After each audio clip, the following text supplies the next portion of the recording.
Okay, this is Karl Rousett. Did I say that right? Rousett? Like faucet. Okay. And he is one of our colored pencil artists that just does an amazing job. They look like photographs. And he has a special way of framing his work as well. So we want to be sure and let you know how to do that. Well, I'll give you the preamble first. And that is that if you go and take a look at any art in Europe or even in the East Coast, people never did paint on canvas. They didn't have such a thing as canvas. They painted on what's called a planchet, which is a piece of wood. They didn't even have plywood.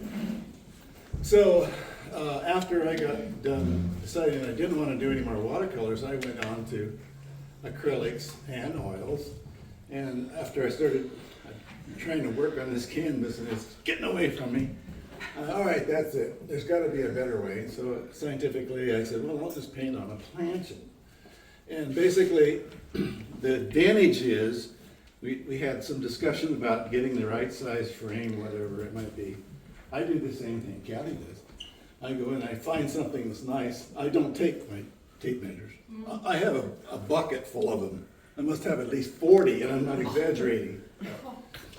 But at any rate, I just pick out whichever one I like, because I'm using a piece of masonite, which is really expensive. It's up to $20 for a full-size sheet, so this is probably about $2 worth.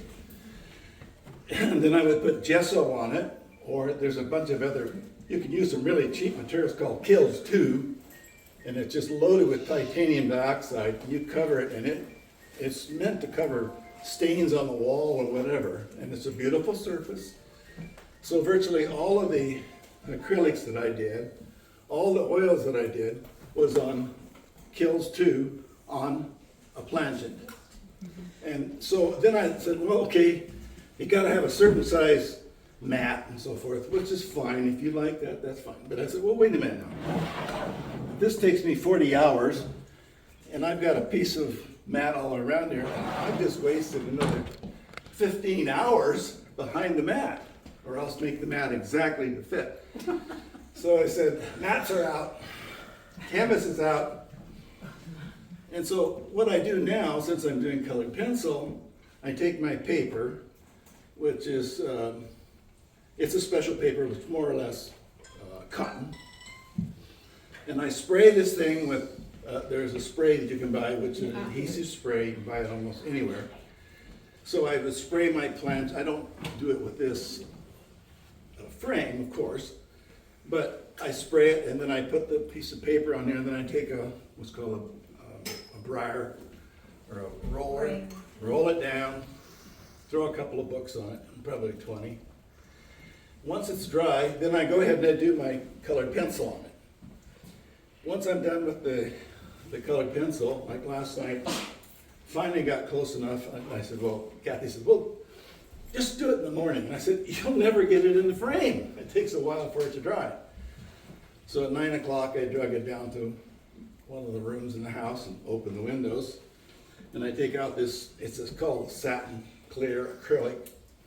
And I sprayed it. I started here until it was wet. And I'm not like Gary, I'm not this far away, I'm like that far away. And it says, oh, you should be at least a foot. Forget it. I'm not interested in that. So I spray it until it's wet, until it looks like it's gonna drip if I tipped it.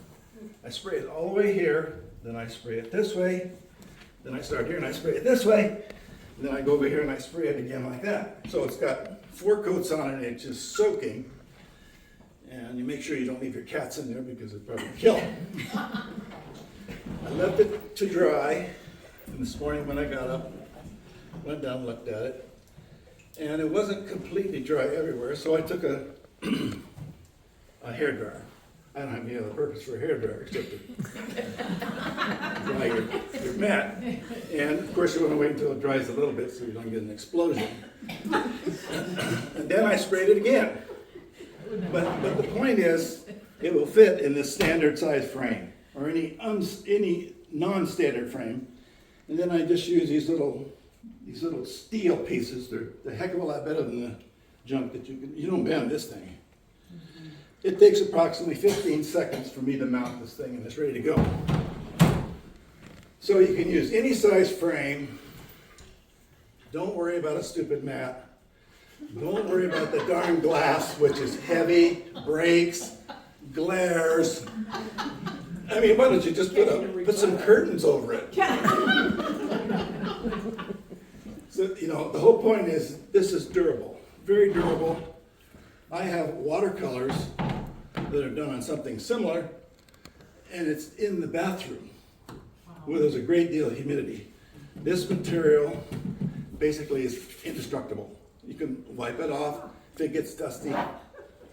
But if you like it more difficult, you've already heard some other ways on how to do that. All right, that's basically it.